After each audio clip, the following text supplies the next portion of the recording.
एक व्यक्ति को रास्ते में यमराज मिल गए। वह व्यक्ति उन्हें पहचान नहीं सका। यमराज ने पीने के लिए व्यक्ति से पानी मांगा। उस व्यक्ति ने बिना कोई प्रश्न किए झट से अपनी थैली से पानी निकाला और उन्हें दे दिया। वृद्ध ने कृतज्ञ होकर जल पिया और फिर कहा, वत्स, मैं यमराज हूं। आज तुम्हारी आयु पूरी हो चुकी है और मैं तुम्हारे प्राण हरने आया हूं। यह सुनकर व्यक्ति का चेहरा सफेद पड़ गया। हृदय कांप उठा। डर के मारे उसके पांव लड़खड़ा गए। लेकिन यमराज बोले, डरो नहीं, क्योंकि तुमने मेरी प्यास बुझाई है। अतः मैं तुम्हें एक विशेष अवसर देना चाहता हूं, तुम्हारी किस्मत बदलने का मौका। उन्होंने एक डायरी उसके हाथ में थमाई और कहा, इस डायरी में जो तुम लिखोगे वही सच हो जाएगा।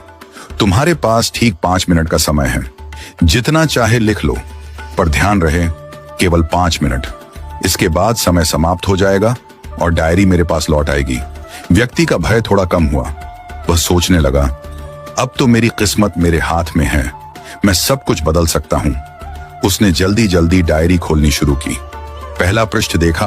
वहां लिखा था, तुम्हारा पड़ोसी रामदीन कल लॉटरी जीतकर करोड़पति बनने वाला है। व्यक्ति को ईर्ष्या हुई।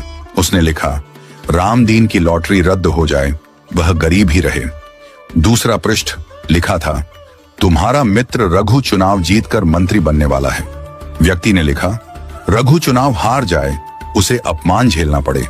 तीसरा पृष्ठ, तुम्हारा छोटा भाई विदेश जाकर बड़ा व्यापारी बनने वाला है।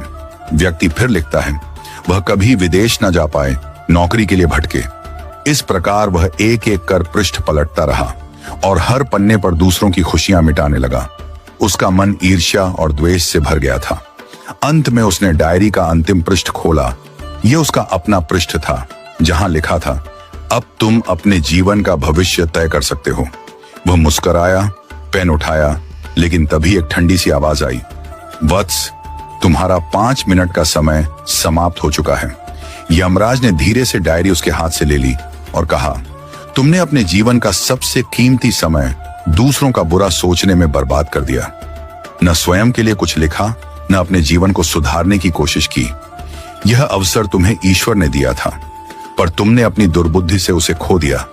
अब पछताने से कुछ नहीं होगा। व्यक्ति फूट फूट कर रोने लगा।